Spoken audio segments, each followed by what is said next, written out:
After a big 7-4 victory in Game 1 on Monday, the Oilers look to take a 2-0 series lead over the LA Kings. Will the Kings bounce back? We'll find out right here as we get you set for the Oilers and Kings in Game 2 right here on the GCL Diesel Oil Stream pregame show. Live on location, Hudsons, Bourbon Street, West Edmonton. Hi, everybody. Tom Gazzola with you. Matt Kassian on his way.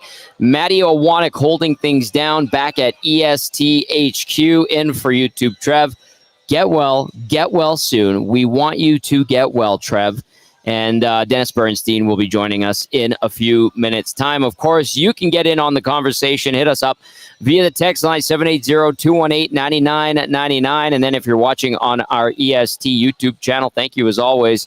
You can get into the nasty chat, talk amongst yourselves, and it tends to be a good old time. Sometimes visiting team fans get in there, and it gets interesting. That's for darn sure. All right, the GCL Diesel Oil Stream pregame show brought to you, of course, by GCL Diesel, Edmonton's diesel fuel systems specialists and providers of critical engine components for over 50 years. We will be live on location at Hudson's White Avenue on Friday before Game 3 when the series shifts to LA. How you feeling, Oil Country, after the game the other night? I feel like there's a quiet confidence in the group. I feel like the players know that what they did was pretty good, and it's not getting to their heads. They're not getting overly excited about it. So that's a good sign, in my opinion. Let's get in Matty Owanek here. Matty, what are you thinking of this game going into it? Because I know you and I were talking earlier on the Oil Stream, and,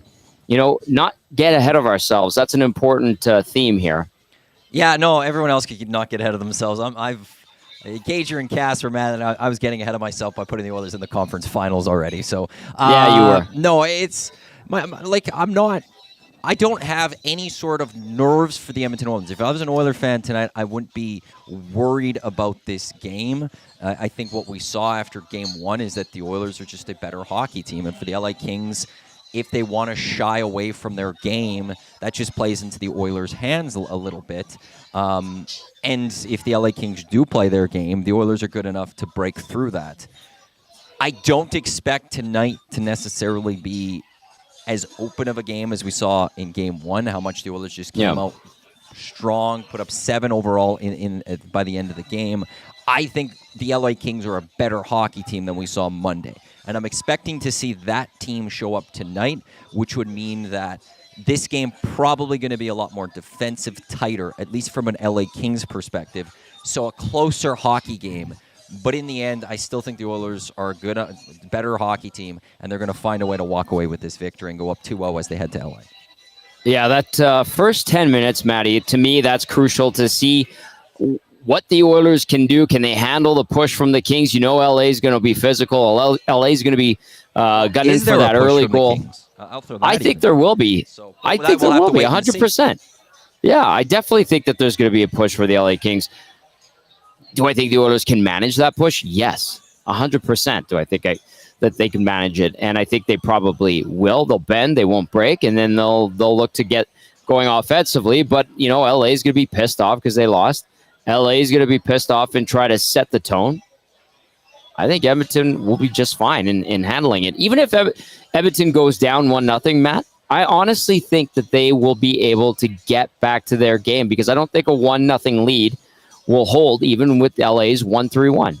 I don't. I think Edmonton will be able to push and break through and eventually start to dictate the pace of the play. But if the Oilers allow 2 and that doubt starts to creep in, then I think we're talking about a game that might be troublesome for the Oilers. But that first 10 minutes to me is going to be very, very interesting. And I do think LA is going to have a big push.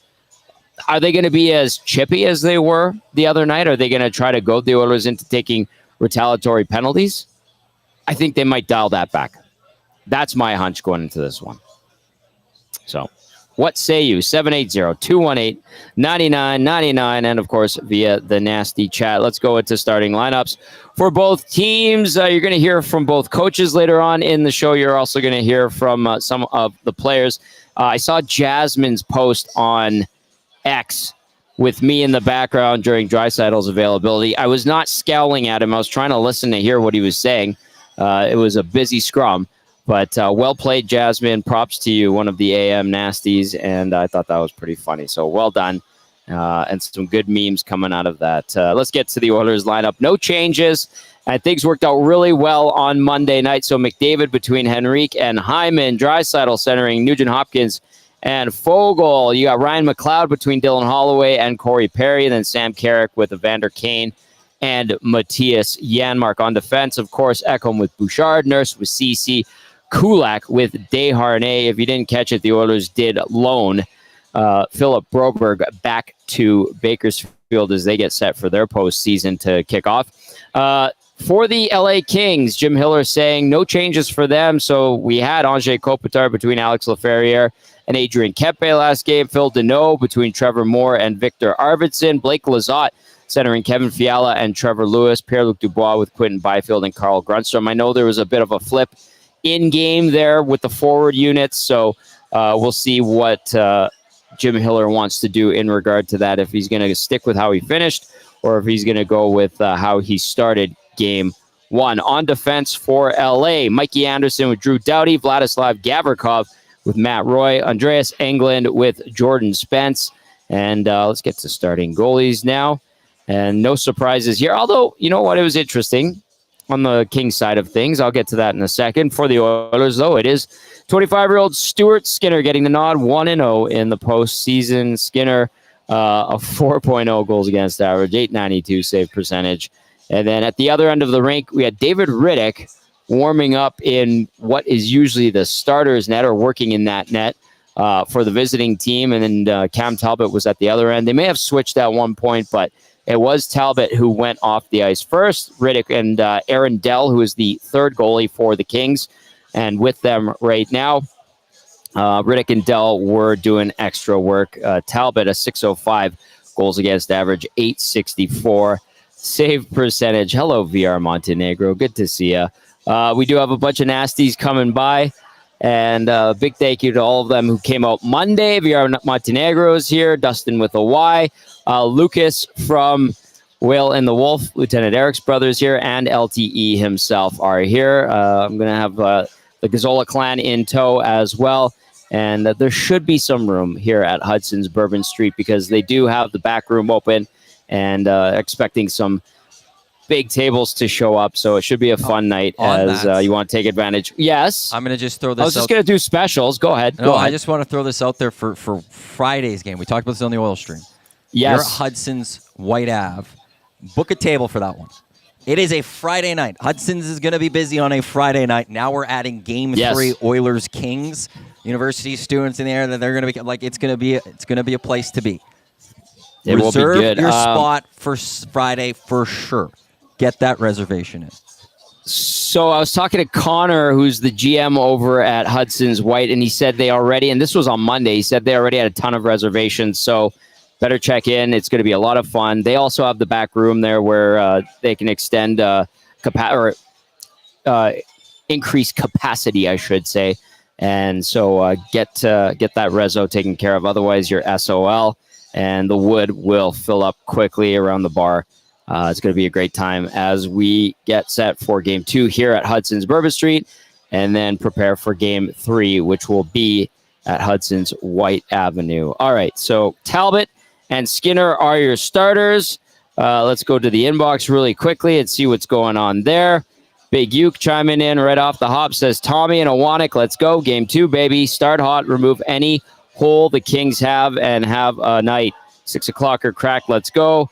Oil go down 1, live bet money line. Oil go up 1, live bet -1.5. That's from the Big Uke. -1.5 puck line.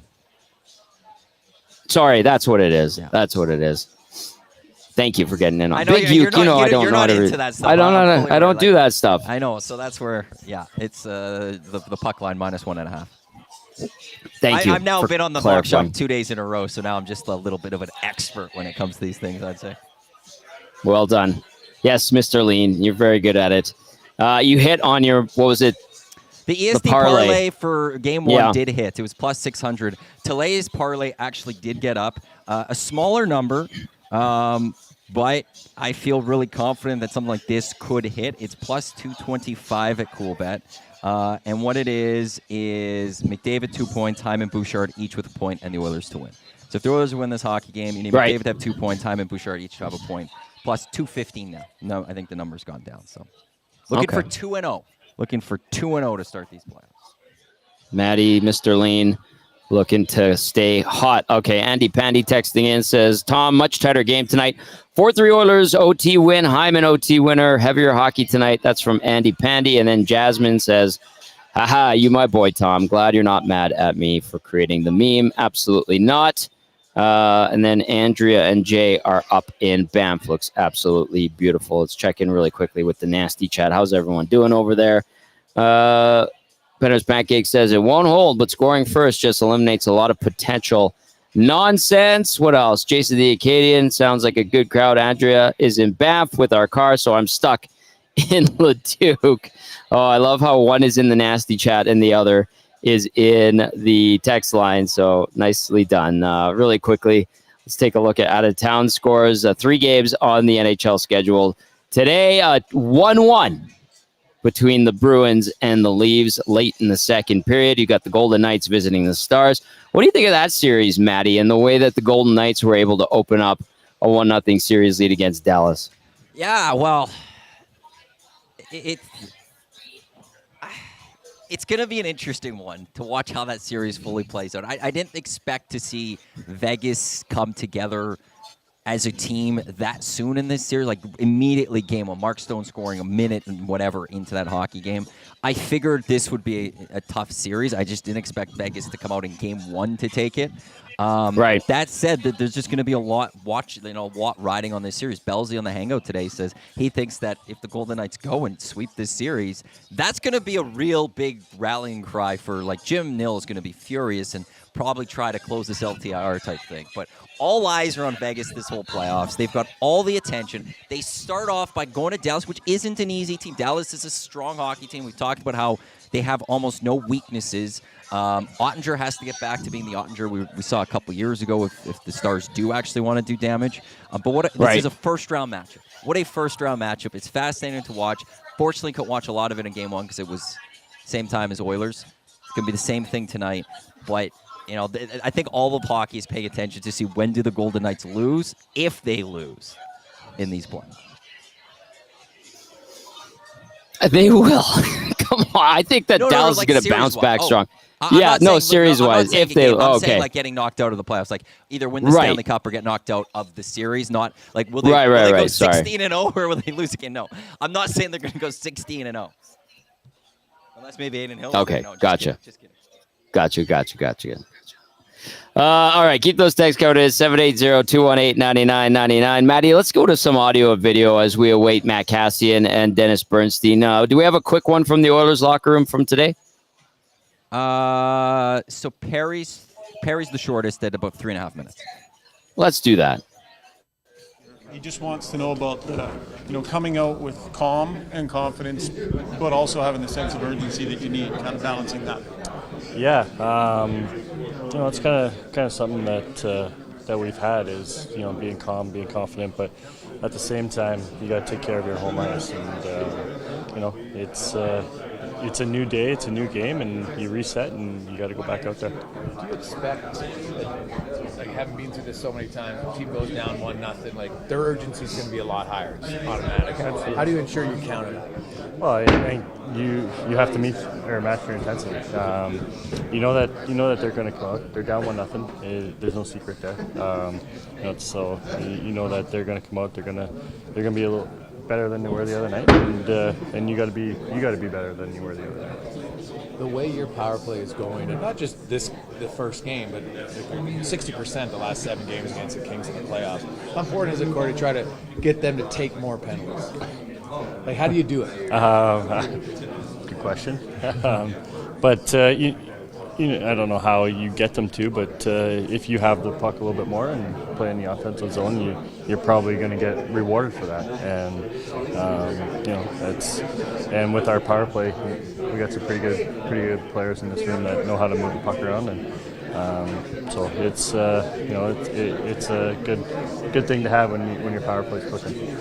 Leon almost always wins the face-off. Like he wins about 75% of the faces on the power play. I mean, Immediately goes to Clyde. absolutely. If you're starting with the puck, it definitely helps. If you're losing a draw and it's going down the ice, you're wasting 30 seconds trying to get back in the zone. So, if you can start with the puck like they do, and Leon's strong in the faceoffs, and it's definitely beneficial for us. You've made a career of getting under the skin of opponents. LA tried to do that to you guys in Game 1. What's the key? How do you pick your spots here and there when to respond after the whistle? Well, that's one thing you can't really do is respond after the whistle, because you've seen throughout the playoffs, throughout the first few games, that they are calling it right away.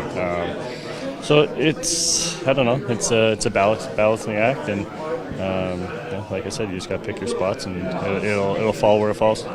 You had a devilish grin the minute you mentioned that. You kind of really enjoy trying to get guys off their game. Like, how fun is that for you in the heat of the battle? I don't know. It's just something that it's always been ingrained in me, and it's just something I have fun with, and it's part of the game within the game. Do you get more rope as a referee or less rope? Because you've tried a long time. Do you get a little more rope because you don't like to play, or do you get less because your reputation is that you're going to be in the crease when you fall on? Well, the refs they do talk. When I'm around the crease, they're yelling at me. I'm sure you guys can hear it from upstairs because I can definitely hear it playing. They let me know where I am, if I'm in the crease, if I'm out of the crease, if I have to move. So that's a nice part is just knowing that fine line of where to be.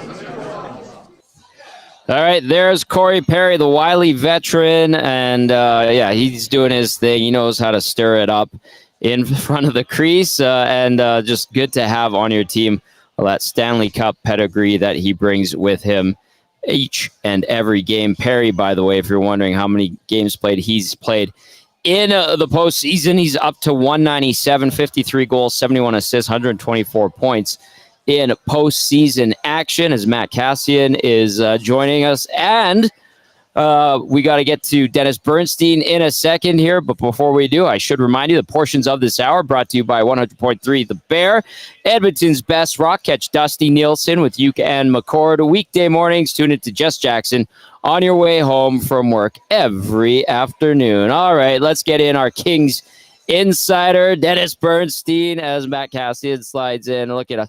Look how close we have to get together here, Cass. Oh, there he is. Hello. Oh, there. We'll turn it on. Hello, DB. It is. Hey, keep your hands off each other, guys. Come on. I can't. Hey. I can't help it. 2 good-looking dudes, 3 good-looking dudes sharing a little screen time. I take that. I'm not going to take that away from the record. Strike it from the record. And great job getting FaceTime on Hockey Night tonight. With the Leon Draisaitl interview.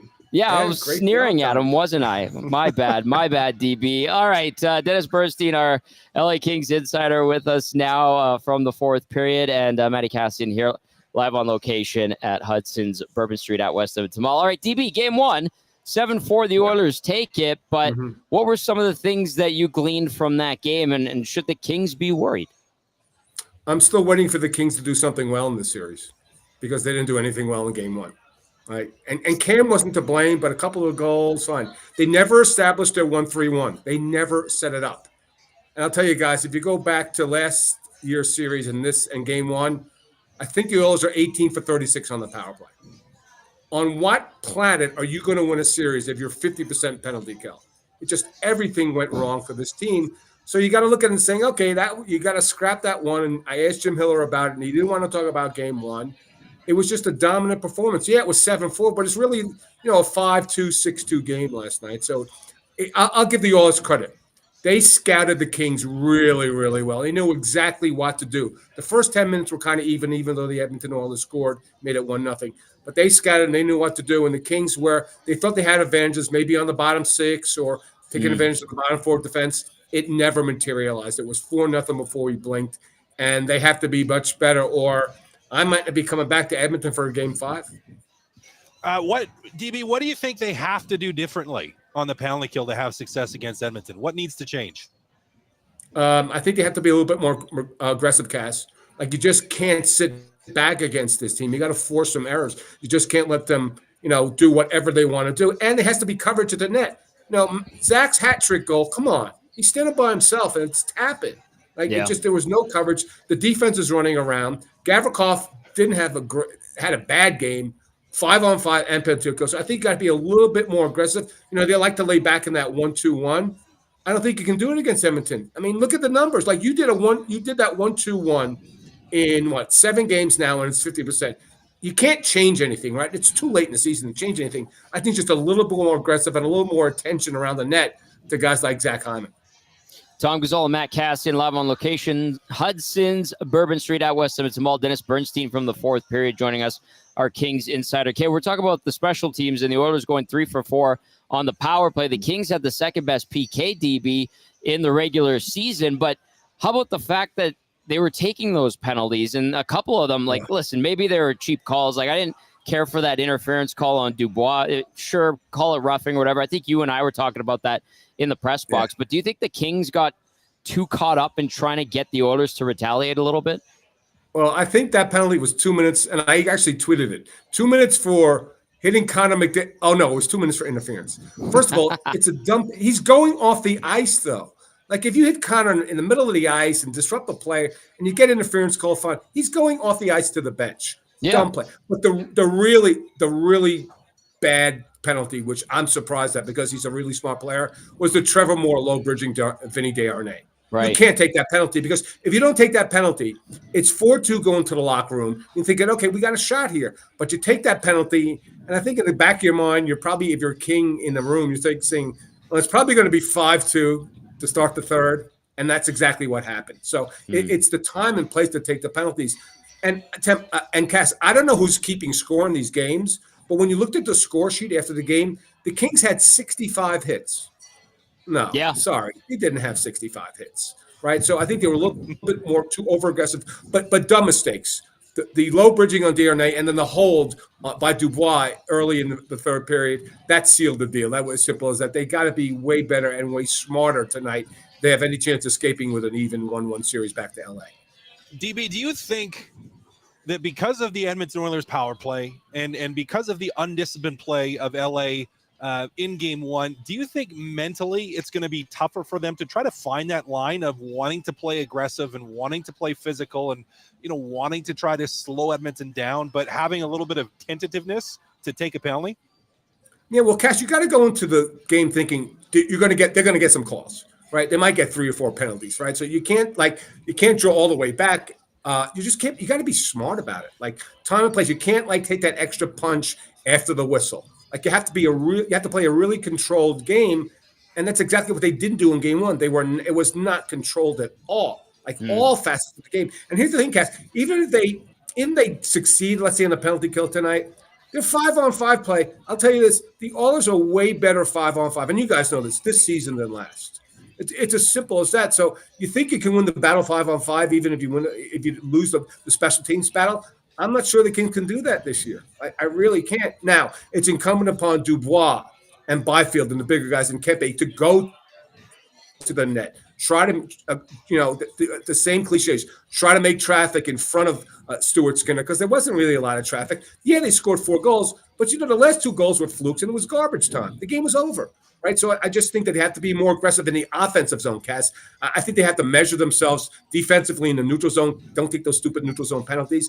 But the aggression has to come in the neutral zone going at the net. So if you take a goaltender interference penalty early in the game to set the tone, I wouldn't have necessarily a problem with that. But these off the puck plays, it just can't happen. They have to be disciplined, and I'm sure that's what Hiller in his video review with the team this morning certainly went over that.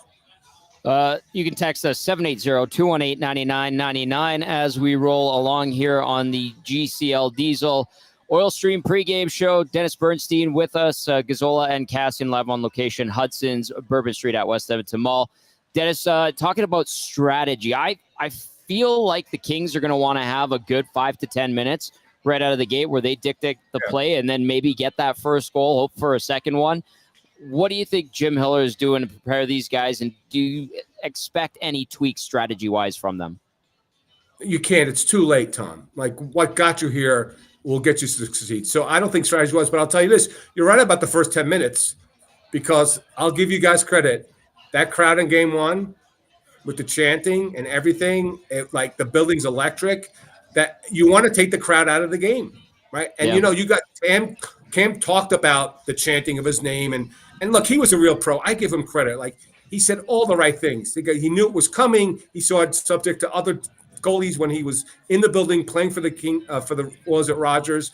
And he said, look, I have great memories of it. My family started here. My greatest success was here. So I think that's important to try to take the crowd out of it, because when this crowd gets going, and they don't even need anything to get going other than the national anthem, to be honest with you.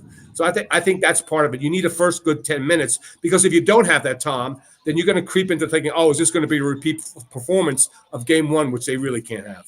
DB, who do you think is the key to this? Aside from Talbot, who is the number one most important player for LA tonight? The guy they've been waiting for 83 games, Cass, Dubois. Yeah. Like, they got him. Remember, like in the offseason, we can't beat the Oilers. We got to figure out the way to beat them. How do we do that? We're better at the center position. We go get Dubois, right? He can sometimes play well in the playoffs, right? He didn't do it for 82 games. He got a goal in the third period, but that was a garbage goal. They need him to be decisive and be an X factor and an impact player on that bottom six matchup, because he's not a top six player on this team. So the one path to success, because let's be real, the Kings aren't going to beat the Oilers on the top six. They're going to need it from the bottom six, and Dubois is the central figure in that. Him and Byfield should be able to produce something. So that's the key guy. You know what you're going to get from the other guys.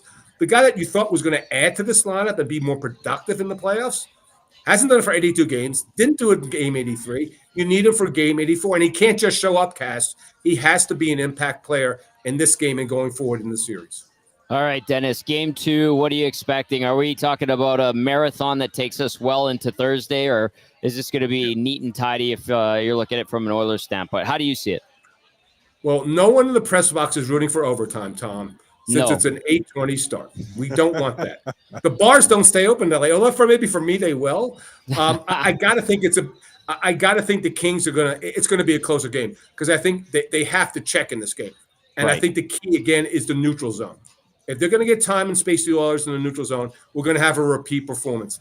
I think that Hiller over the last day and a half has drilled it into his team, said that you have to be better in the neutral zone. You can't create time and space for the Oilers, because you can. It's going to be a repeat performance. And to be honest, the defense has to make better decisions. Gavrikov didn't make great decisions. The third pair wasn't really great. So I think checking in the neutral zone, avoiding time and space for the Oilers, and better play from the defense, I think we'll see a closer game. Look, I picked the Oilers in 6, so could I see them winning again tonight? I could. And, it's been, 4 straight in the playoffs? And the tough part about this for the Kings, guys, is that when you watch the progression of the 5 games they've played, it's gotten worse for the Kings.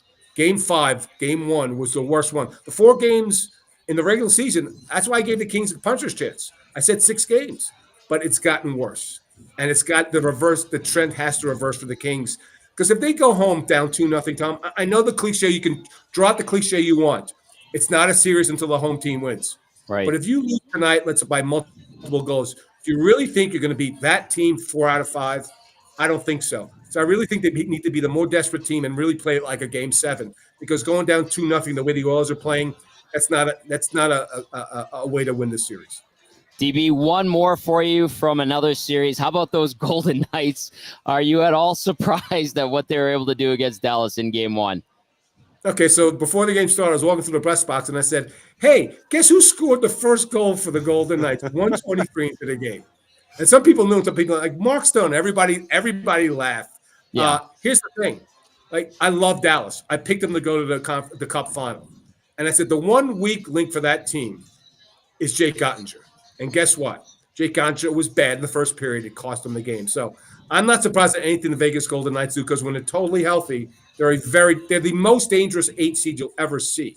Defending champion that's really healthy. Now, if you watch the game, Mason Marchand's third goal on Logan Thompson wasn't great either. So this is not going to be a goaltending battle. It's going to be who's the best team pound for pound out of the skaters, not the goaltending. It's not going to be a goaltending battle. So I'm not surprised at anything Vegas does. They're a very, very dangerous team when you put that team out on the ice. Yep. Mark Stone. I didn't even laugh. I was like, of course he did. Well, I of course told you he for did. weeks. I talked with some of those He guys. did. I was a month and a half out. I was He was chatting saying with it. some of the Vegas guys, and they were like, "Yeah, when he comes back," I'm like, "Yeah, okay, so he's coming back." They're Yep. like, "Yeah, he's probably going to be back." And I was like, "Well, guess he's going to be Shocking. back." Yeah, not surprised one bit. Yeah. DB, fantastic stuff as always. Cass and I will see you down in the press box in about an hour or so. Thank you as always, sir. We'll talk to you later. Tommy Casco, always great being on EST. Thanks for the time. That is Dennis Bernstein, our LA Kings insider. Catch him on the fourth period. Sirius XM NHL Network Radio. And you can also catch him on NHL Network. And he goes on like every local station in every city, and he's popular because he's that good, Cass. Yeah, that's why we have him. He's a nice guy. Great guy. He's a great guy. Him and Pagnotta are fantastic. All right.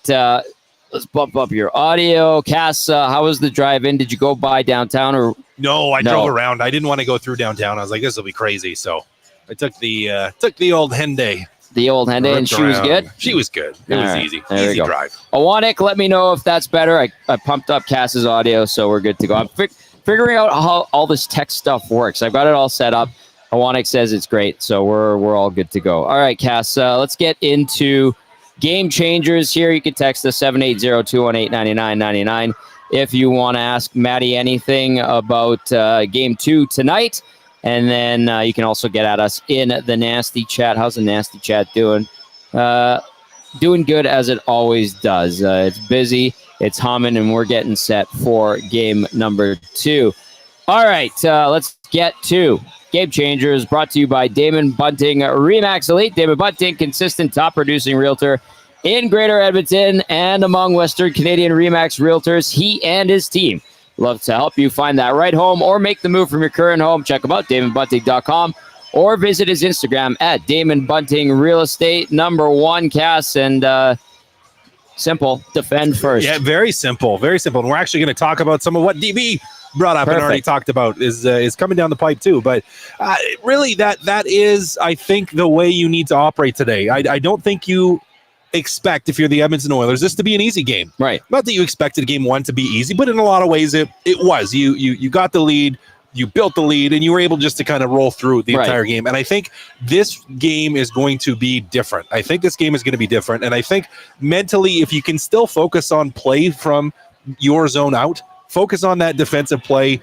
taking care of your own end, taking care of the front of your net. I think that's going to go a long way because the LA Kings don't score a ton of goals. Right. Now, they're way better defensively than we saw in game 1. They have the ability to do that, but they're not a team that just completely blows up teams offensively. They just don't. So start with the defensive side of the game first. Let the other areas of the ice take care of themselves. Defensively in game 1, I felt like there were no big mistakes, especially in the first period and a half. No. But when there be little blips, Edmonton seemed to recover really well. They seemed really sharp.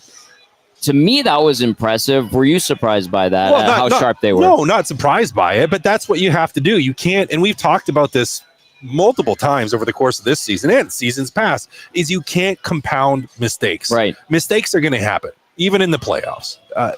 And the trick is when someone makes one mistake is the next guy can't make another mistake. Right. Because it's the 1 mistake, 2 mistake, 3 mistake, the puck's in the back of your net versus 1 mistake. If you can reel it back in, reset yourself, reset as a team, usually you end up okay. All right, so defend first. That is number 1 on Game Changers. Number 2, Cass, success in the neutral zone. This is absolutely key for tonight. As Dennis Bernstein mentioned, the LA Kings were not very good in the neutral zone. Edmonton did a fantastic job of not just getting through the neutral zone, but getting through the neutral zone with good possession. Right. Not a ton of dump-ins, being threatening on the rush and on the attack, which is what LA prides themselves on limiting teams. They enjoy shutting teams down through the neutral zone. And if they do generate offense, that's generally where they're generating it from, is teams turning the puck over in the neutral zone. So for Edmonton, you want to see more of the same, which is primarily attacking with speed. The execution was there, and on top of the execution through the neutral zone, they had a lot of support in the neutral zone as well, where there were easy outs. Yes, a lot of that. No one was stranded. Right. No one got stranded, and when you end up having to dump the puck in, that's because you have no other option.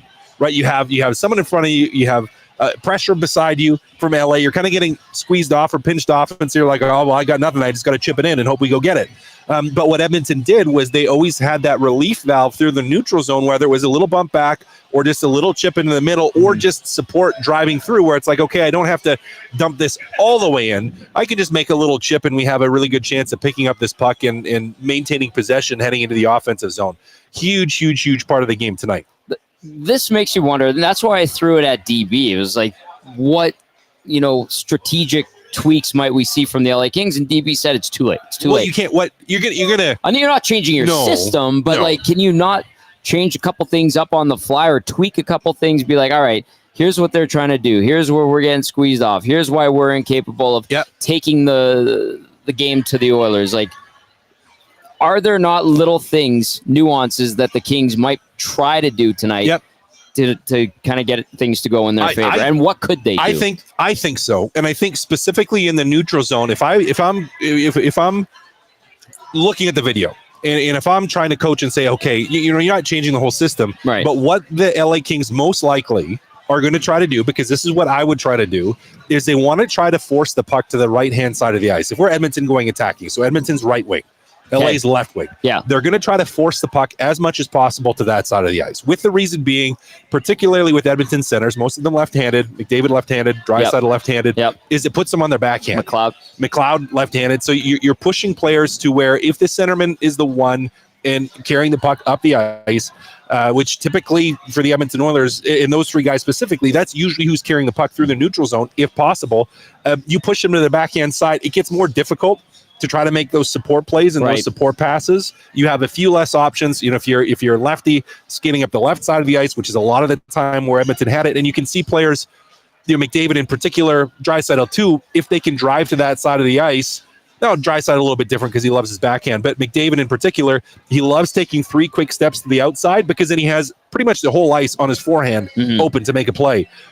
More difficult to do on your backhand, and I think for LA, they let Edmonton get to the easy areas in the neutral zone, which is that left-hand side for Edmonton a little bit too often, and they most likely will try to force the play, push the play, angle the play to the right side of the ice. There you go. Success in the neutral. We'll see if the Kings can try to stymie that. Maybe that's their little tweak that they make tonight, and then we'll see. The first 10 minutes, too, the push. Oh, there's going to be a huge push. Yeah. First 10 minutes. How do you absorb that? How do you counter that? Well, I can tell you exactly what Edmonton's going to say in the room. Please do. They're going to say they're going to make a big push. Yeah, and in the 100%. first 10 minutes, it's going to be a bend but don't break. That's what it's going to be. Don't make big mistakes. Is there going to be a lot of whiteboard talk? Nope. No. You know what's coming. No, you know what's coming. You know they're going to be aggressive. You know they're going to push. They're going to, especially on the defenseman, they're going to really try to pressure you. So it's going to be forwards, work your butt off to get back to support them, and just don't make big mistakes. It does sound, but it's not, but it is. Yeah, it's not, I know. But it is. I know. Tom, that's what they're going to be saying. That's what I guarantee you, that's what they're going to say in the room is bend but don't break in the first 10 minutes. For the Edmonton Oilers, they're going to look at this and they're going to say, if it's 0-0 after 10 minutes, we're in a really good spot. Agreed. And if we're up one, even better. Obviously, we want to win. But with LA wanting to respond, they are going to make a massive push at the start of the game. And it's like, if you could just kind of hold them off, maybe get a couple chances of your own, maybe spend some time in the offensive zone, I think it just goes a really long way to not breaking the LA Kings, but it certainly becomes a much more difficult game for LA, I think, if they don't score in the first 10 minutes. It is Game Changers. Tom Gazzola and Matt Kassian with you live on location. Hudsons, Bourbon Street starting to fill up. Lots of tables reserved. So come on down, say hi. Lieutenant Eric is here with his brother Lucas from Will and the Wolf. Some of the Gazzolas have showed up. My dad was very eager to say hello to you. I don't know if you caught that. I just waved. I had a chance to wave. Eva G's there. Yeah. He just gave me one of these. Well, Cass is here. He got really excited. Another thing I wanted to bounce off of you before we go into number 3 of Game Changers, because we're still at number 2, success in the neutral. And I talked about the push LA is going to have. If the Kings do get that 1-0 lead, if they break, quote unquote, if they get through and make it 1-0, does that allow LA to go right into that 1-3-1, or is that too narrow a lead for them with how dangerous Edmonton can be? No, they will. They are absolutely comfortable with a 1-goal lead.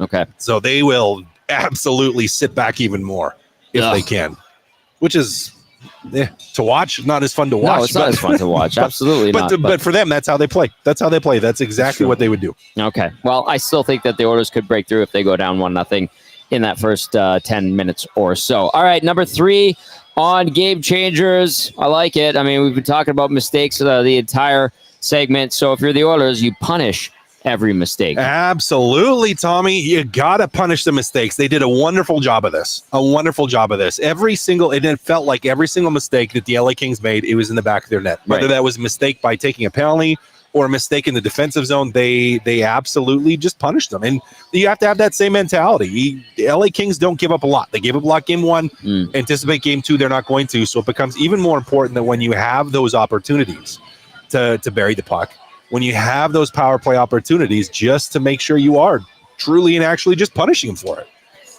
Where are you at with Cam Talbot? Are you giving him a short leash? Do you put a lot of I don't put a lot of the blame on him in game 1. I don't either. I was going to ask DB. That was one of the other questions. I was like, oh, maybe I'll ask that. And we didn't get to it, but because we moved on from the Talbot conversation. But part of me is like, how much leash does he actually have? Like, if they get 2 quick goals tonight, do you pull him? Or do you let him sort it out? I think he gets 3. You think you give him 3? I think you give him 3, depending how they go in. I think that'll dictate it. But what does that say? I mean, we knew their goaltending wasn't particularly great, but and how many of those goals would you actually put on top? Maybe that first time in one. Maybe the first one. Maybe.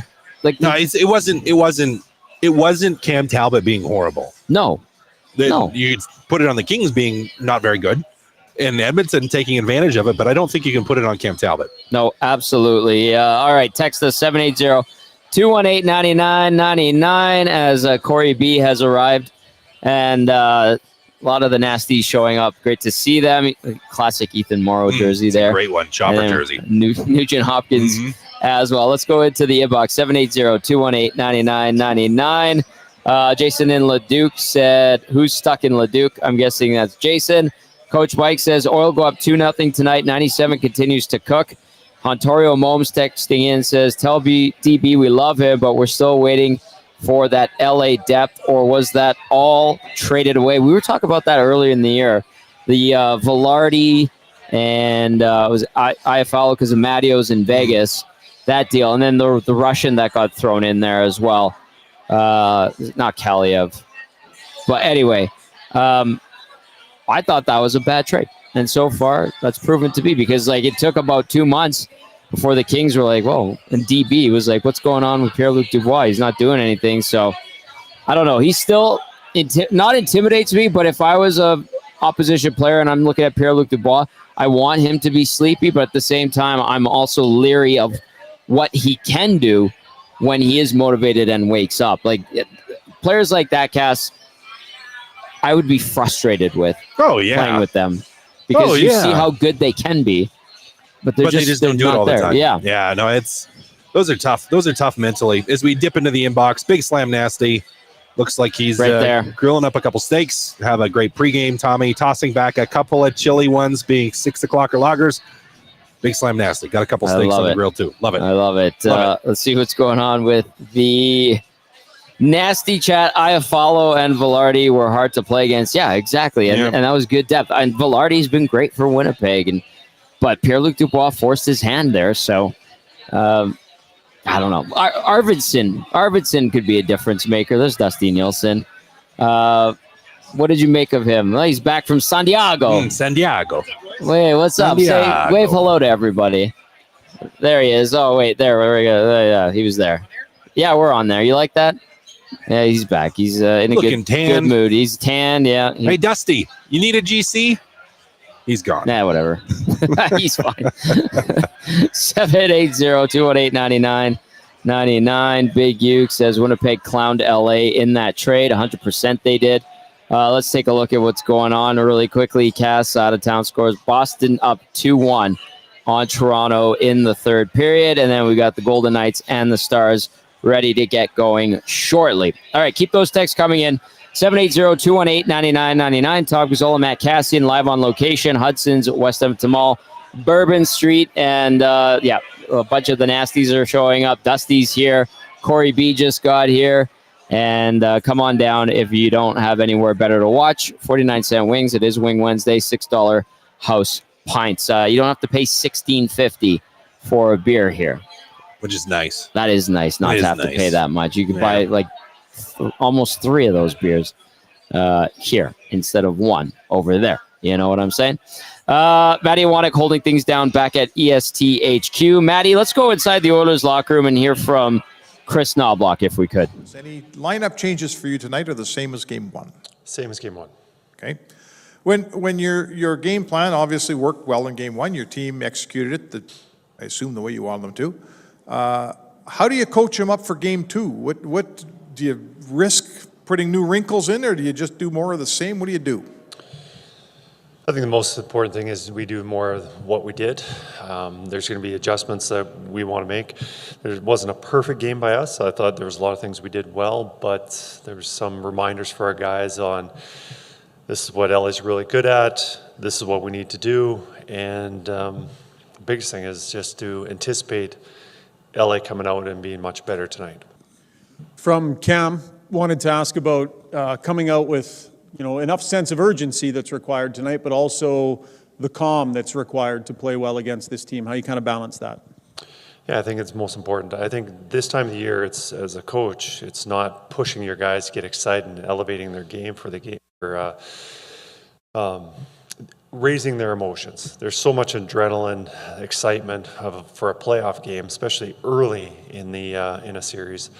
It's mostly about calming emotions, making sure they're focused, and playing their game as much as possible. We were chatting with Draisaitl this morning. He was talking about Corey Perry, and he said he thinks he has the best game management he's ever seen. So in game, knowing what's required and when. What are some of the things that you see that make him great at that? Well, one, just the way he interacts with the referees on, communicating with them about calls and what's not getting called, distracting the opponent, whether it's a scrum or just a little extra shot or finishing their check, a chirp, a talk on the ice, and motivating teammates, making sure they're staying focused. And he might notice a guy who's getting distracted. He's good at getting them back in line and telling them what they need to do for their next shift. There's a lot of things. He's seen a lot of hockey games. Approaching 200 playoff games. He knows all the tricks of the trade. Chris, you always talk about the power play being well, but if you don't win the face-off, I guess it doesn't matter. But Leon wins an awful lot of them. What do you see from Leon in the face-off circle as to why he wins so many face-offs? Well, last night on the power play, we were very good on the power play. I know Leon won a lot, and I think he got tossed out one of them. He did lose one of them, which we were able to recover, which led to, I believe, our first power play goal. But, one, I think there's mention about his stick. The blade of a stick is so big and flat that helps him. I think another one is how strong he is. He's a very powerful man, which helps him, but also the skill aspect of it, of being able to time it and understanding what the other centerman's trying to do. He's pretty good at figuring that out. Between games here, what's your philosophy, or how much thought do you put into making sure that you guys are prepared for tonight's game, getting on the ice, watching video, that sort of thing, but also making sure guys get enough rest and kind of get time away from the rink, if you will? Yeah, no, that's a very important part of the game, is getting the guys prepared to play and balancing how much practice time you have and how much rest. And yesterday we decided we would have a full team skate. This morning was an optional skate, and when things are going well, you probably want to keep into that routine, but it's easier said than done, because now there's travel days, and we're traveling tomorrow. That makes it more difficult to have that practice. So then probably going into game 3, we'll probably have a morning skate. So as for coach, we want the guys on the ice either the day before or the morning. And also just leaving it up to the players, how much ice time they feel they need. some guys are skated yesterday and they're on today because they feel that being on for morning skate is very important to them. Different than maybe when you were coaching junior? Like, these guys are professionals. They've done this for a long time. Do you, I guess, leave it up to them a little bit more than maybe you would? No, actually, surprisingly, when I was in junior, I kind of got away from the morning skates. Some teams felt that they did that all the time. It's very similar to what I've done over the years.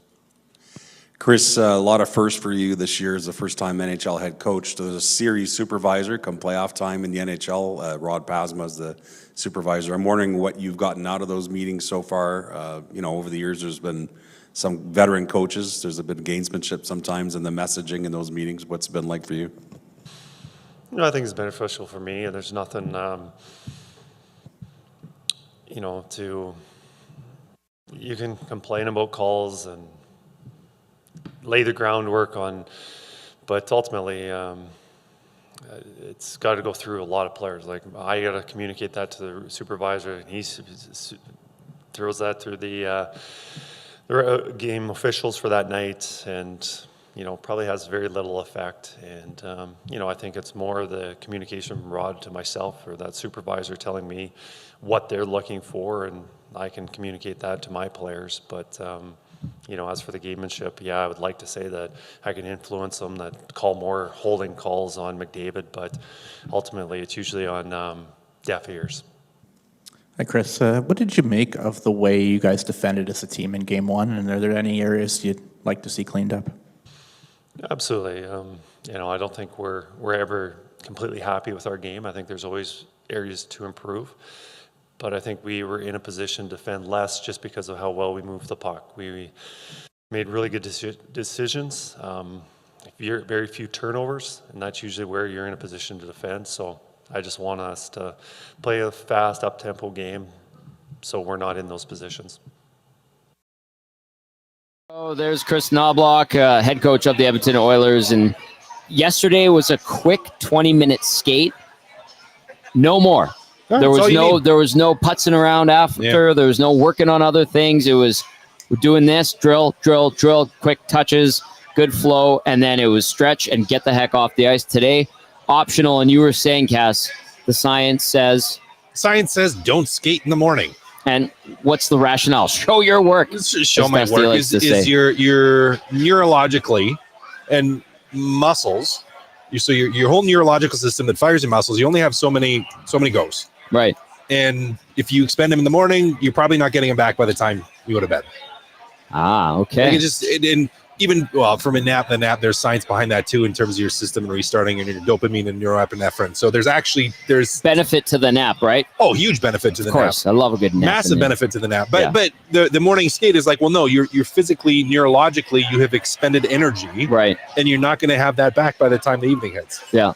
If you were a player or when you were in the postseason during your career, would you appreciate the quick skate in the playoffs? Or why? Yeah. We still want to touch the puck and feel the puck. Like, and I think I mentioned this to you too. I was like, the perfect pregame skate for me is I'm not putting any equipment on. I'm going out with my gloves, my stick, and my skates. Right. I'm like shooting the puck a couple times, feeling my skates, because I always got my skate sharpened before the morning skate. Like, I liked feeling them before. Yeah. Kind of break them in. Yeah. Feel the edges. Yeah. Handle the puck, shoot it a couple times, not break a sweat, not even come close to breaking a sweat, and then get off. Okay. That for me was perfect. It's like, I want to feel comfortable. So it's like, this feels like my stick. These feel like my skates. This, I use visually to the building and then get off the ice. On the flip side, so Edmonton goes with optional today. Neris, Bouchard, they were out there. McLeod, Holloway were out there. On the flip side, LA goes optional yesterday, full pull today. And I was doing the oil stream from the rink with Matthew Iwanek this afternoon, and we finished up the show, and there were still a few guys out there. Like, why? I don't know. Interesting. Don't have an answer for you. I mean, if guys want it, you can do it. Yeah. If they feel it helps them mentally, maybe they get there. But I just, I don't think it's worth it. Okay. Well, we'll see. Hey. We'll see if it works tonight for the Kings. We'll see how it works for the Oilers. Hey, it worked for Scotty Bowman in the 90s. We have to do it. That was 30 years ago, Cass. That was 30 years Have to ago. do the morning skates. What say you? 780-218-9999. Oil Stream pregame show brought to you by GCL Diesel. GCL specializes in giving your diesel engines heart a second win. We test and remanufacture fuel injectors, pumps, and turbos for a wide range of applications, breathing new life into vital components. GCL Diesel. Check them out. Big Uke says PLD doesn't scare me.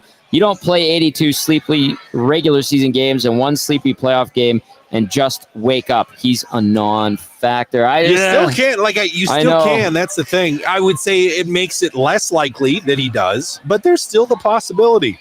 It's still there. The potential is there. The potential is there, Big Uke. So Mike in Thunder Bay was listening to the Noblock presser, and he says, hey, can you explain why Schauger is saying that this question is for Cam? Who's Cam? Why can't Cam ask questions? Well, I can explain that to you. It's Cam Tate. He has physical disabilities. He's been a long-time fantastic writer in our city for, Post Media, Sun and Journal, still does a bunch of writing. And, Cam is actually hilarious. He's a very funny man and an excellent writer. It's just that he has physical disabilities, and it's tough for him to get questions out. And if you don't know Cam, it might be tough to understand. So Mike in Thunder Bay, who's in Thunder Bay, that's who Cam Tate is. Look him up. He's absolutely fantastic. He's written books, and it's good to have Cam around the arena at the morning skate. Everyone taking care of him, and he wants to get a couple questions in, and he is absolutely more than privy to do so because he is a member of the working media here in Edmonton. So that is who Schauger is referring to, is Cam Tate, and that question was from Mike in Thunder Bay. Cam Tate and I have a good back and forth going. He gets me pretty good. He reps me pretty good. So he's a hilarious guy. If you get the chance to meet him, he certainly will not disappoint. Let's go to Maple Jed. Says, what's your guys' take on how the young guys, Stu, Vinny, and Clowder, looked in game one? I want to add something to this, to what Maple Jed said, because Vinny is not young. No, we forget. I think it's easy to forget that he's young in his NHL career, but he's 27 years old now, so a little bit different. What did you think of the lesser experienced guys? To kind of modify what Maple Jed, I think, was getting at there. Well, I thought Vinny looked good. I loved how he kept his composure. LA went at him a couple times. He had the low hit for Moore and could have acted out of frustration. Someone asked me if that was similar to what Archibald did to Logan Stanley a couple years ago, and I said it was a little bit different. It was a little bit different. You knew they weren't going to suspend at all. You knew where they weren't going to suspend him. But, right. No, they weren't going to suspend him. Sorry. We have somebody joining us now. Okay, let's go to Dash. Says, boys, Pierre-Luc Dubois isn't a non-factor. He's a huge factor and a positive one for the Oilers. Dash from Heavy Hockey. Pardon me. Was all good there? What was that about? All good. I just had to explain what Edmonton Sports Talk was. Oh, yeah, right when we're on the air. There is an on-air light that is illuminated. At least they're not asking us where the bathroom is like last year. At a different location. At least there's no fights going on behind us. Not yet. Everything's in front. Well, nothing behind. Yeah, we could see everything. People were wondering how quickly you would jump in if Mandy wasn't there to break it up last year. Well, I could see your eyes lighting up. No, in that situation, it's kind of like it's not worth it. Right. The bouncers are there. Your security is there. You have people that will get involved, and it's like, well, especially when there was that many people. Yeah. Because was it just like two? And it's not like I don't know either of these guys. I know you're not rushing in. You're not rushing in. And as I say that, joy in Toronto. What happened? As they tie it up with 8:35 left to go in the third period. Matt Kassian with the update. Huge update from game number 3 in TO. That series has shifted to the Big Smoke.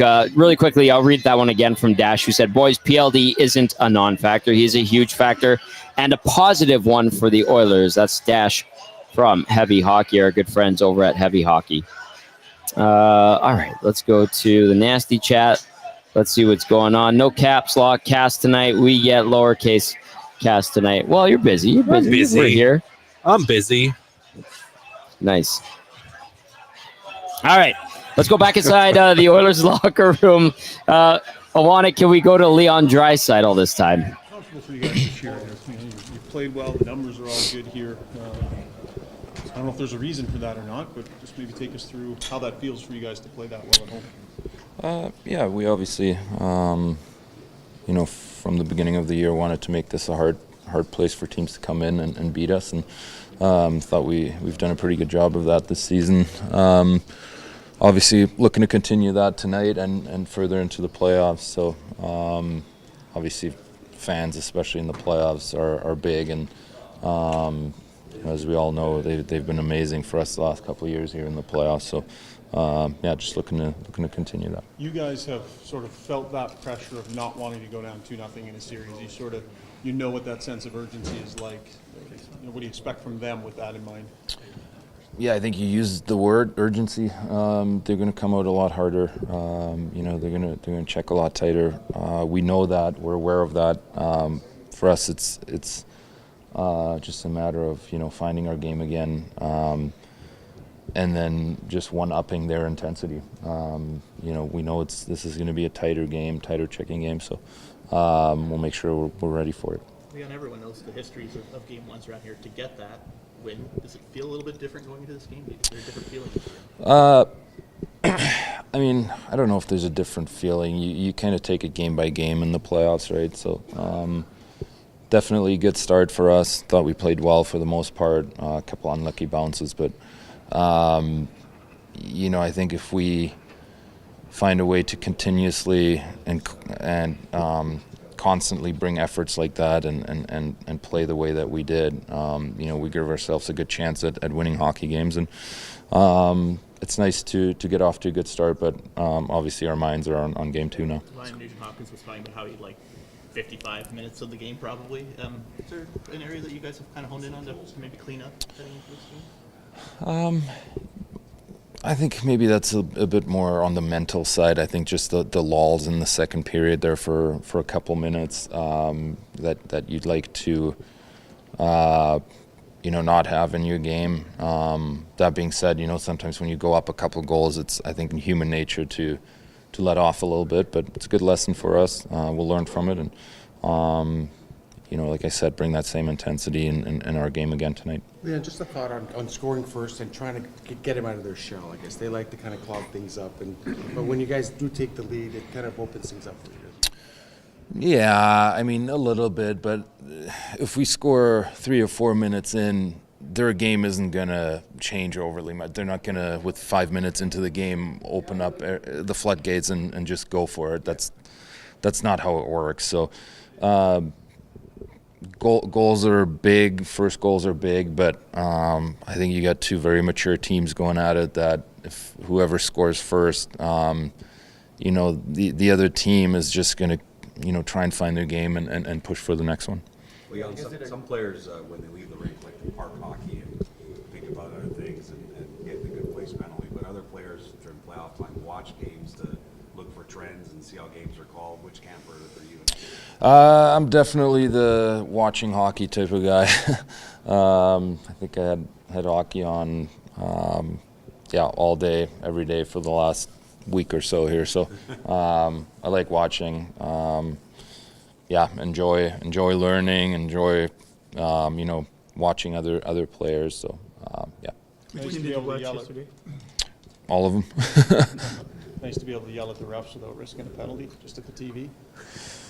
Yeah, I try to stay away from that a little bit more this year, yelling at the refs. So it's been going pretty good for me. Leon, you guys did a good job in the first game of being a little bit more disciplined.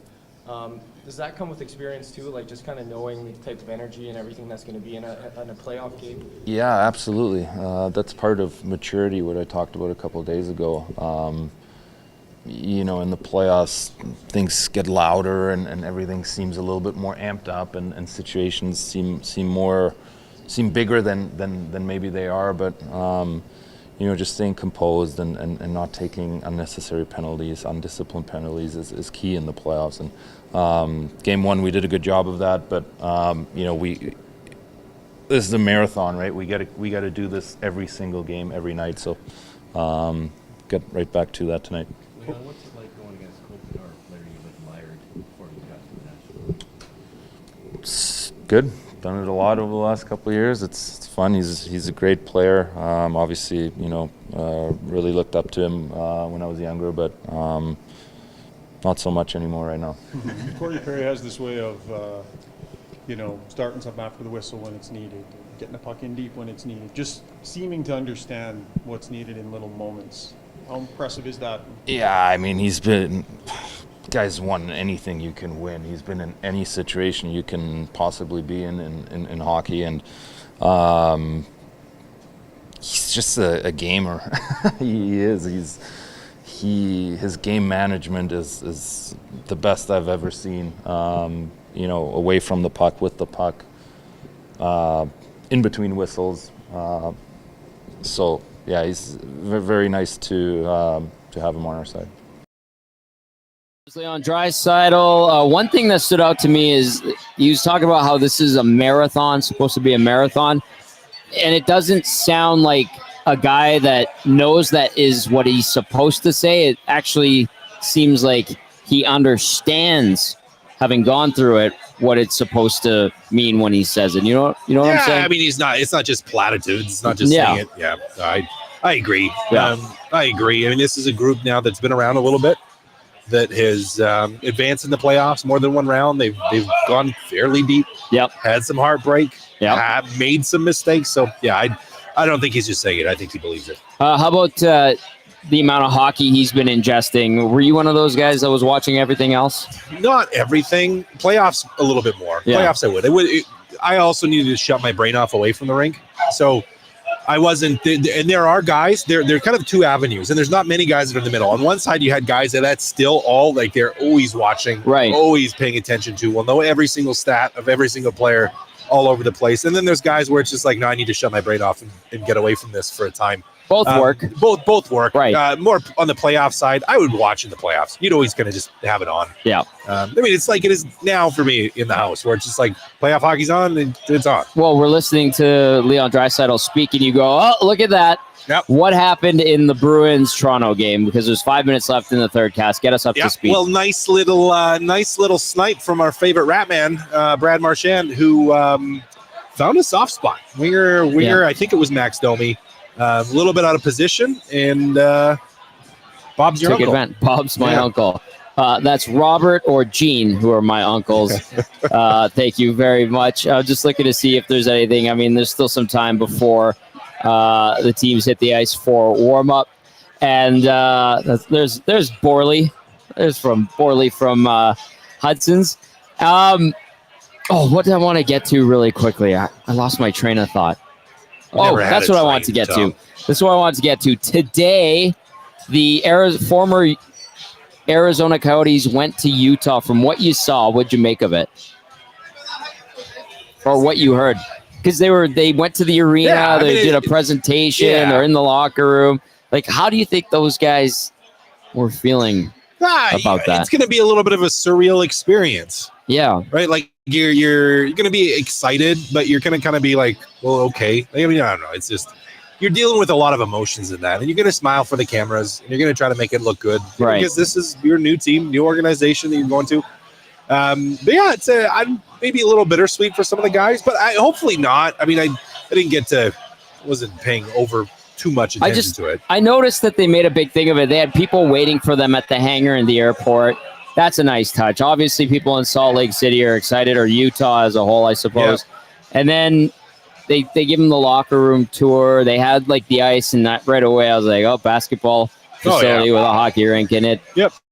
So obviously they're scrambling to have it ready for next season, but it looked like the former Coyotes handled it as best as possible. I just thought, it was kind of weird. Yeah. So soon. It's fast. Again, and we talked about this, you haven't had the 2 to 3 years that the expansion teams in Seattle and Vegas took. Right. To get everything ready and to roll it out on the red carpet. I mean, this is quick. This is rushed. Yeah. This is fast. So you're kind of trying to make do with what you can.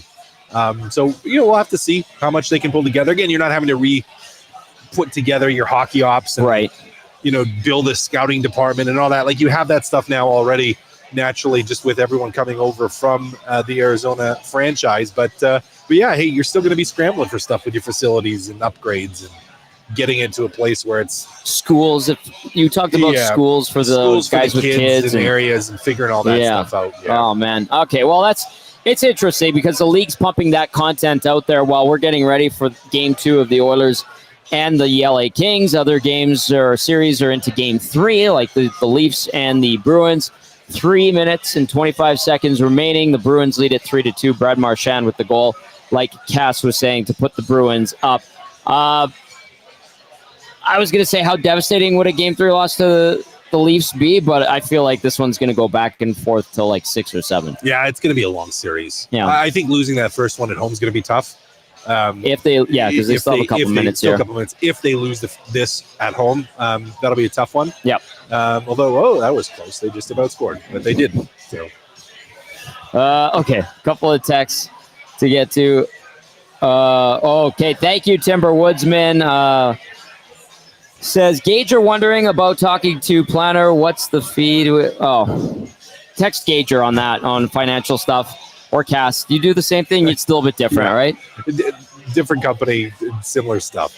Okay, and then Timber Woodsman and Kenton Red Deer said, Awanik, a little bit of Whale and the Wolf cutting in. Speaking of Whale and the Wolf, Lucas, bass player for Whale and the Wolf, a brother right of over there. Lieutenant Eric, is here, as well as a bunch of other nasties.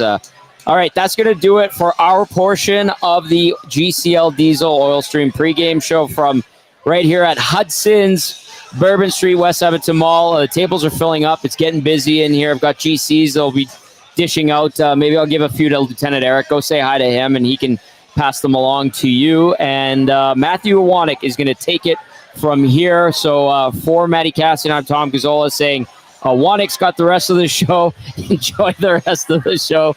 And we'll catch up with you on the post-game show. Ciao for now. And that was Tommy and Matt Kassian down at Hudson's Bourbon Street, where you could take part with, as Eric said, Lieutenant Eric is there, his brother Lucas, a bunch of other nasties. Tommy will be back there for the post-game show of the Diesel Oil Stream post-game show. He'll also then be at Hudson's White Ave on Friday and Sunday for games 3 and 4. That's where he's going to be for those 2 games.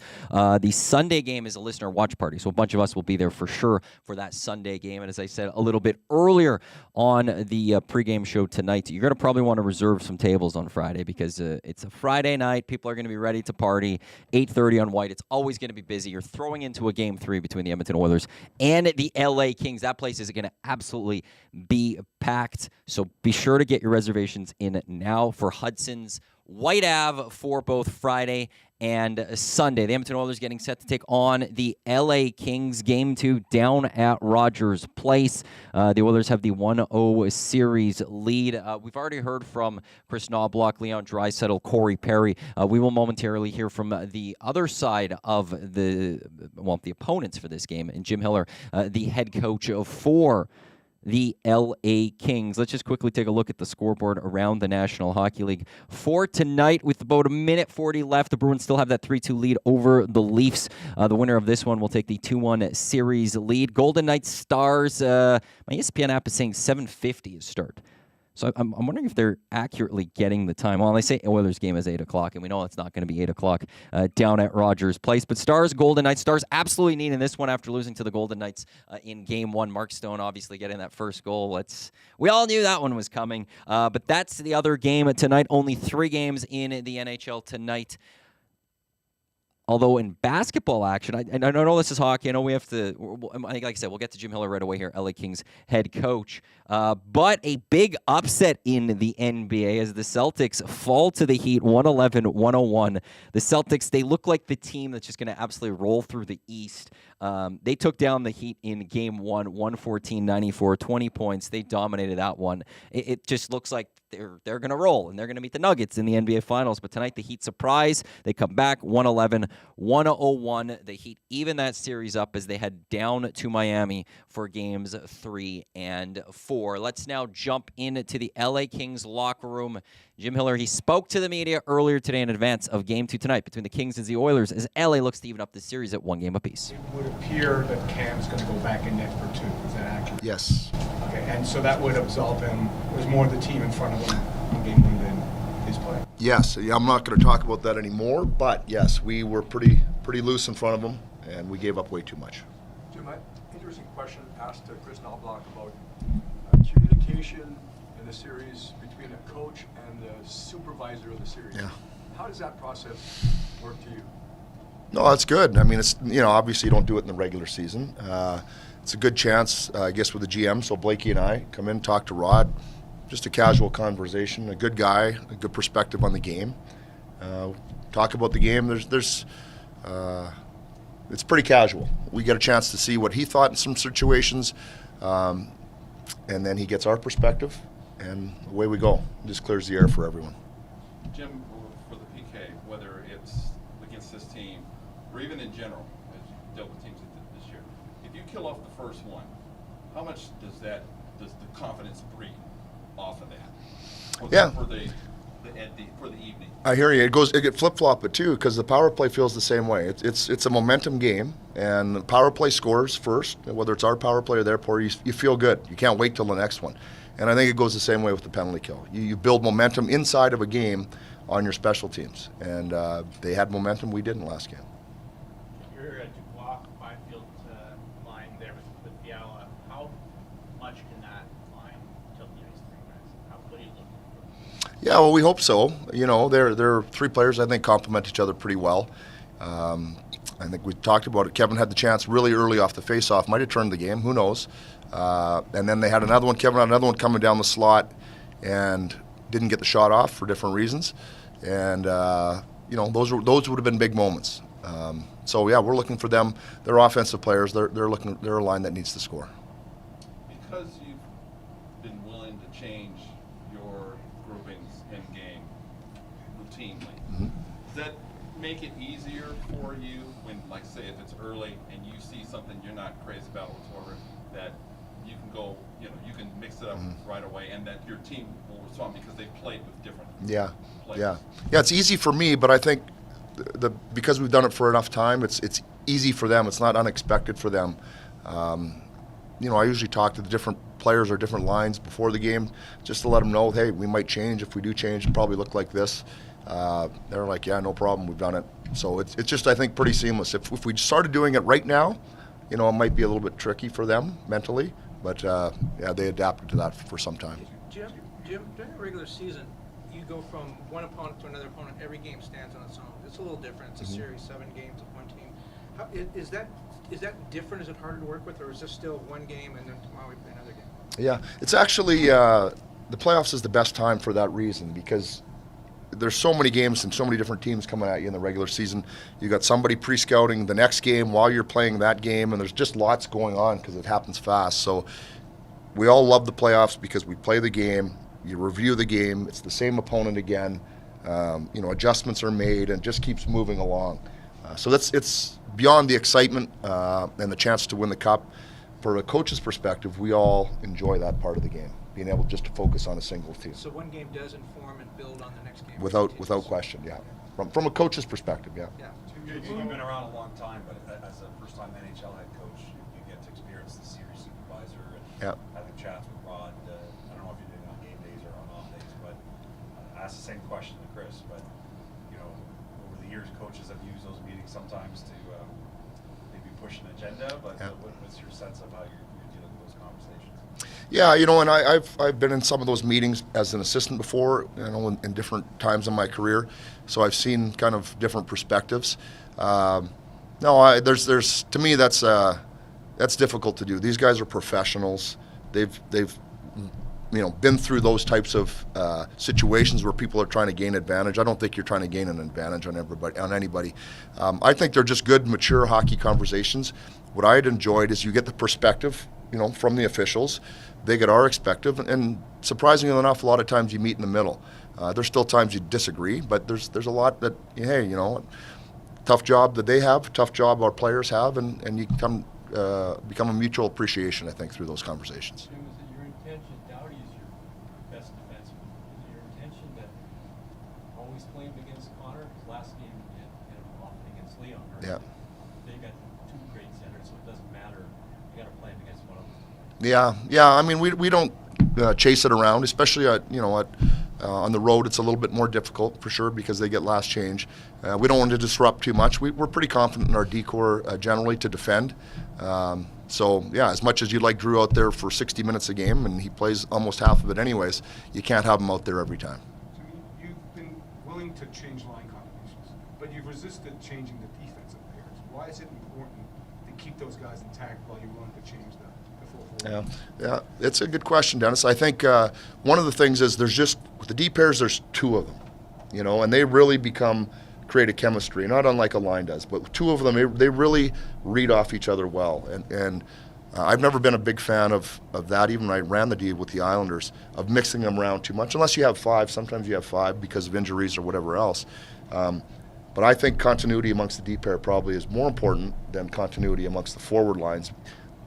The forward lines, there's three pieces. They can complement each other differently than maybe just two defensemen can. It looks like you'll have the same lineup. That's game one. Is that going to be the case? Yeah, that's the case. What do you think of the changing of the fans' mentality? Didn't even hear it. I'll be completely honest with you. I didn't even hear it. So you're the one that didn't hear it? I'm the only. Maybe I might be the only person. I didn't hear it. Yeah. And there's the head coach of the LA Kings, Jim Hiller. This is the GCL Diesel Oil Stream pregame show without Tom Gazzola as he's off to the rink. Matt Awanek with you here live on EdmontonSportsTalk.com, on TuneIn, on iHeartRadio, as well as those watching us on YouTube. I'm in the corner chair here in the studios for those seeing us, seeing me in YouTube. I think Spency5 Sensi saying that I match. What is it? Maddie's style matches the wall tonight. I'm off to the game too as well. Once I wrap up here, I'll head out there. So I've got a little bit of a nicer shirt on than what I was wearing. I was wearing a Yoshi shirt today, I think it was, for everything else. I don't think I'm going to be allowed in the Oilers press box with a Yoshi shirt, even though Yoshi is the best. If Warren Diesel is watching, he knows that as well. We'll get to the Oilers lines once again here. No real changes, no changes from game one. But scoreboards update. The Boston Bruins, they defeat the Toronto Maple Leafs 4-2, getting an empty netter. Brad Marchand with an empty netter, his second of the game. He got the go-ahead goal with... Leafs tied it at 11:25. Marchand scores, trying to do the math here, 28 seconds later to take the 3-2 lead. Marchand scores the empty netter. So the Boston Bruins lead that series 2-1 and just underway, about a minute and a half in. Golden Knights and Stars, they're underway out in Dallas as the Stars look to even that series up at 1 game apiece. Oilers at Kings, game 2, coming up down at Rogers Place. Thinking puck time. Probably about 8:22. The lineups for the Edmonton Oilers: McDavid in between Henrik and Hyman, Draisaitl centering Nugent Hopkins and Fogle, McLeod in between Kane and Perry, and Carrick in between Holloway and Janmark, Ekholm, Bouchard, Nurse, Ceci, Kulak, and Desharnais are defensive pairings, and Stuart Skinner getting the start in net for the Oilers. There's still a little bit of time, too, to jump into the EST parlay at Coolbet. We went 1-0. Well, not 1-0. We won the first one. We hit on game one. We had a plus 600 that hit, so we built one for tonight. Is it still up there? Yes, you still have time to get there. So a little bit of time left to jump into Coolbet. We have the Edmonton Sports Talk Parlay. All you have to do is click exclusives right in there. Click the Sports Talk Parlays. Click into the Edmonton Sports Talk one.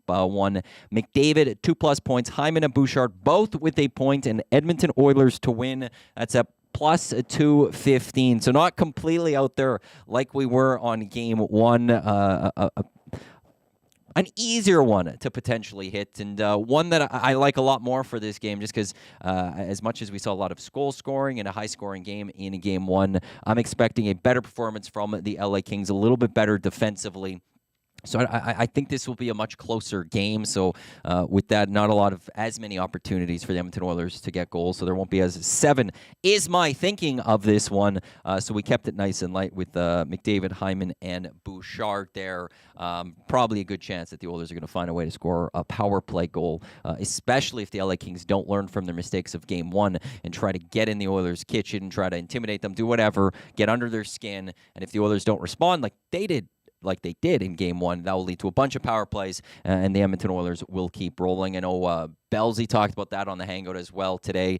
Cass talked about it yesterday on Two Guys of just how much the Oilers were smart and not trying to retaliate in terms of that moment. They tried retaliating in terms of the power play.